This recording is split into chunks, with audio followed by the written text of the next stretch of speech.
Breaking news విశాఖలో మంత్రి నారా లోకేష్ పర్యటించనున్నారు. తనపై అసత్య కథనాలను ప్రసారం చేసిందంటూ ఓ పత్రికపై వేసిన పరువు నష్టం కేసు విషయంలో క్రాస్ ఎగ్జామినేషన్ కోసం కోర్టుకు మంత్రి హాజరవుతారు. ఈ కేసులో మూడోసారి విశాఖ కోర్టుకు లోకేష్ హాజరవుతున్నారు. అనంతరం యువగళం పాదయాత్ర ముగిసి 2 సంవత్సరాలు పూర్తవుతున్న సందర్భంగా తెలుగుదేశం పార్టీ కార్యాలయంలో నిర్వహించే సంబరాల్లో మంత్రి పాల్గొంటారు.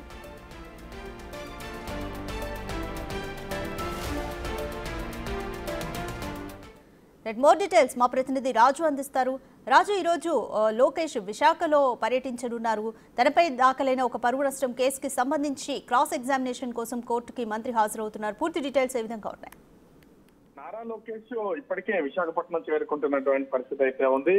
మూడవసారి విశాఖ కోర్టుకి అయితే నారా లోకేష్ హాజరవుతున్నారు. అటు ప్రతిపక్షంలో ఉన్నప్పుడు ముఖ్యంగా ఈ కేసు అయితే వేసినటువంటి పరిస్థితి అయితే కనిపిస్తుంది. ఎందుకంటే నారా లోకేష్ మంత్రిగా ఉన్నటువంటి సమయంలో తన శాఖకి సంబంధించి సాక్షి దినపత్రిక కొన్ని అసత్య ప్రచారాలు చేసిందంటూ పరువు నష్టం కేసు వేసినటువంటి పరిస్థితి అయితే కనిపిస్తుంది. అదనంగా 100 కోట్ల వరకు పరువు నష్టం దావా వేశారు.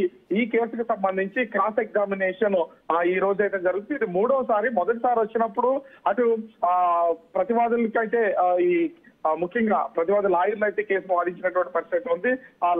అంటే గత నెలలో కోర్టుకు హాజరైనటువంటి నారా లోకేష్ కి ఈ నెల 27వ తారీఖుకి కేసు వాయిదా వేసినటువంటి నేపథ్యంలో ప్రస్తుతం అయితే కోర్టుకి మరికొద్ది సేపట్లో హాజరయ్యే అవకాశం అయితే ఉంది. అయితే ఇది లాస్ట్ హీరింగ్ గా తెలుస్తున్నటువంటి పరిస్థితి అయితే ఉంది. క్రాస్ ఎగ్జామినేషన్ లో నారా లోకేష్ తాను చెప్పదలుచుకున్నటువంటి మొత్తం వివరాలన్నీ కూడా జడ్జి ముందు అయితే ఉంచే అవకాశం అయితే కనిపిస్తుంది.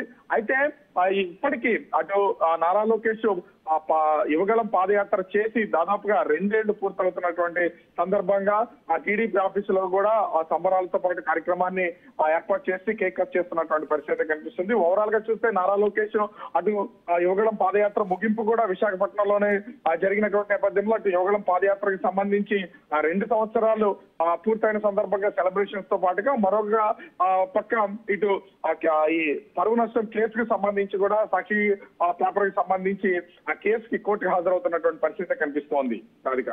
రైట్ రాజు, యువగళం పాదయాత్రని నారా లోకేష్ వైజాగ్ లోనే సక్సెస్ఫుల్ గా ముగించారు. ఇప్పుడు మరి వైజాగ్ లోనే సంబరాలు జరుపుకోవడం పట్ల కూడా టీడీపీ శ్రేణులు ఏమంటున్నాయి? అంటే ఇది అనుకోకుండా వీళ్ళకి వచ్చినటువంటిది. ఎందుకంటే అత్యంత అటు నారా లోకేష్ కూడా కుప్పం నుంచి ఈ యువగళం పాదయాత్రను అయితే ప్రారంభించినటువంటిది అయితే తెలిసిందే. ఎందుకంటే జనవరి 27వ తేదీన అంగరంగ వైభవంగా వాళ్ళంతా అప్పుడు ప్రారంభించినటువంటి పరిస్థితి ఉంది. 2 ఏళ్లకి తర్వాత అది అట్లా కంటిన్యూ చేస్తూ విశాఖకి అయితే వచ్చిన తర్వాత ఎన్నికల నోటిఫికేషన్ వస్తుంది. పాదయాత్రని శ్రీకాకుళం వరకు పూర్తి చేయలేము, అది విశాఖ వరకే. ఎందుకంటే చంద్రబాబు నాయుడు కూడా పాదయాత్ర చేసినప్పుడు విశాఖలో ఏదే ప్లేస్లు అయితే అవి పైన ఆవిష్కరించి ఘనంగా సెలబ్రేట్ చేసుకున్నారో ఇప్పుడు కూడా అదే ప్లేస్ కి సంబంధించి ఈ సెలబ్రేషన్స్ అనేది చేసినటువంటి పరిస్థితి అయితే ఉంది. సో ముగింపు కూడా అక్కడే చేసినటువంటి నేపథ్యంలో ఈ కేసు నిమిత్తం నారా లోకేష్ విశాఖపట్నం రావడం, అది కూడా వచ్చిన ప్రతిసారి టీడీపీ కార్యాలయంలోనే బస చేస్తున్నటువంటి పరిస్థితి అయితే ఉంది. అటు పార్టీ జాతీయ ప్రధాన కార్యదర్శిగా ఉన్నారు, అదేవిధంగా ఈసారి మంత్రిగా ఉన్నటువంటి నేపథ్యంలో ఈ సెలబ్రేషన్స్ కూడా కేక్ కట్ చేసి వైభవంగా సెలబ్రేట్ చేసుకోవాలని టీడీపీ శ్రేణులు భావించినటువంటి నేపథ్యంలో స్వయంగా నారా లోకేష్ పాల్గొనడంతో అటు టీడీపీ నాయకులు కార్యకర్తలు కూడా ఉత్సాహంగా ఉన్నటువంటి పరిస్థితి అయితే కనిపిస్తుంది. అటు నారా లోకేష్ కి సంబంధించి ఈ ఉత్సవాల్లో అంటే ముఖ్యంగా చూసి సంబరాల్లో పార్టిసిపేట్ చేయడంతో పాటుగా 10:30 నారా లోకేష్ ఈ కోర్టుకు హాజరవుతున్నటువంటి పరిస్థితి కనిపిస్తుంది. రాధిక. Thank you Raju.